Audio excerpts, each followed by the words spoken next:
இந்தியாவினுடைய பாதுகாப்பு மற்றும் விண்வெளி முன்னேற்றங்களிலே முக்கிய பங்கு வகிக்கக்கூடிய ஒரு ரகசியம் என்பது உங்களுக்கு தெரியுமா? UAV என்று அழைக்கப்படும் ஆளில்லாத போர் விமானங்கள், ரேடார் அமைப்புகள், ஏவுகணைகள் ஆகியவற்றை சோதிப்பதற்கான டெக்னாலஜிக்காகவே இது உருவாக்கப்பட்டிருக்கிறது. இந்தியாவுடைய டிஃபென்ஸ் அண்ட் ஸ்பேஸ் ஆகிய 2 ஃபீல்டு, அதாவது பாதுகாப்பு மற்றும் விண்வெளி துறையினை மேம்படுத்துவதுதான் இதனுடைய முக்கிய குறிக்கோளாகவும் இருந்து வருகிறது.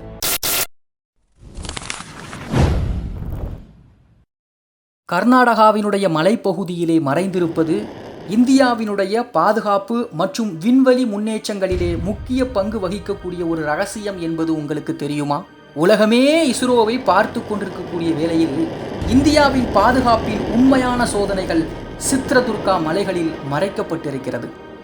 எதிர்காலத்திலே வான்வெளி பாதுகாப்பு மற்றும் விண்வெளி ஆராய்ச்சியில் நம்முடைய நாடு எந்த ஒரு முன்னேற்றத்தை கண்டாலும் அது சித்ரதுர்காவின் பின்னணியில் வந்தது என்பதை நீங்கள் உறுதிப்படுத்திக் கொள்ளலாம். ஆம், இது கர்நாடக மாநிலம் சித்ரதுர்காவில் அமைந்திருக்கக்கூடிய ஏரோநாட்டிக்கல் டெஸ்ட் ரேஞ்ச், சுருக்கமாக ATR என்று சொல்வார்கள். ATR என்பது DRDO என்று அழைக்கப்படும் the defence research and development ஆர்கனைசேஷனால் இயக்கப்படுகின்ற ஒரு தளம். UAV என்று அழைக்கப்படும் ஆளில்லாத போர் விமானங்கள், ரேடார் அமைப்புகள், ஏவுகணைகள் ஆகியவற்றை சோதிப்பதற்கான டெக்னாலஜிக்காகவே இது உருவாக்கப்பட்டிருக்கிறது. இந்தியாவினுடைய எதிர்கால பாதுகாப்புகளையும் தொழில்நுட்பங்களையும் மேம்படுத்துவதற்கான ஒரு முக்கிய மையமாக 2010ஆம் ஆண்டிலே இது உருவாக்கப்பட்டது. இந்தியாவுடைய டிஃபென்ஸ் அண்ட் ஸ்பேஸ் ஆகிய 2 ஃபீல்டு, அதாவது பாதுகாப்பு மற்றும் விண்வெளி துறையினை மேம்படுத்துவதுதான் இதனுடைய முக்கிய குறிக்கோளாகவும் இருந்து வருகிறது. இப்போது நமக்கு ஒரு கேள்வி வரலாம்.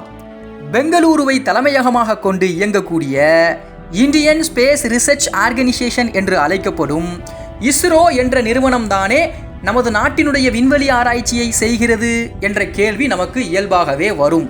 ஆம், உண்மைதான். இஸ்ரோ 1969 உருவாக்கப்பட்டு இன்றைக்கு உலகின் 6வது மிகப்பெரிய விண்வெளி ஆய்வு நிறுவனமாக இயங்கி வரக்கூடிய ஒன்று. வரலாற்றிலே பல்வேறு சாதனைகளையும் அது நிகழ்த்தி இருக்கிறது. 1975 இந்தியாவின் முதல் செயற்கைக்கோள் ஆரியப்பட்டா இஸ்ரோவில் அமைக்கப்பட்டு சோவியத் ஒன்றியத்தால் விண்வெளிக்கும் அனுப்பப்பட்டது.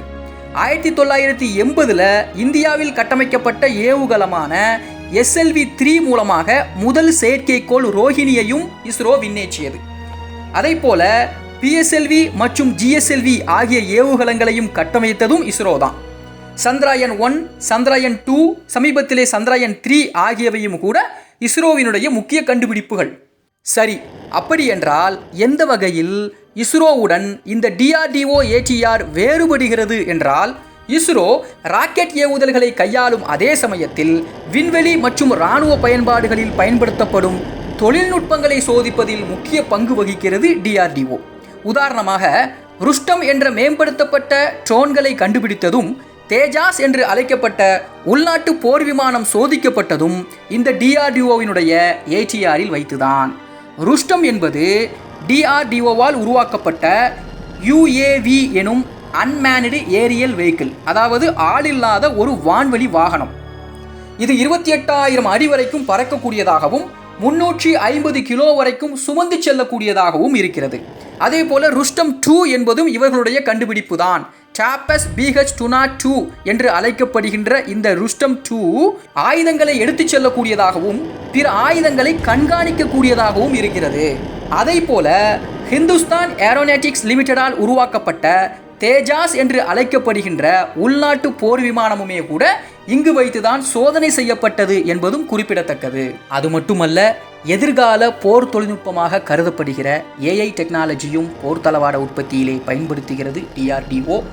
அதிநவீன ஆளில்லாத வான்வெளி வாகனங்கள், அச்சுறுத்தல்களை கண்டறியும் மேம்பட்ட ரேடார் அமைப்புகள், தானியங்கி ட்ரோன்கள், எதிர்கால போர் முறைக்கான AI தொழில்நுட்பங்கள் கூடிய ஆயுதங்கள் ஆகியவற்றை சோதனைகள் செய்வதில் சித்ரதுர்காவினுடைய ATR முக்கிய பங்கு வகிக்கிறது.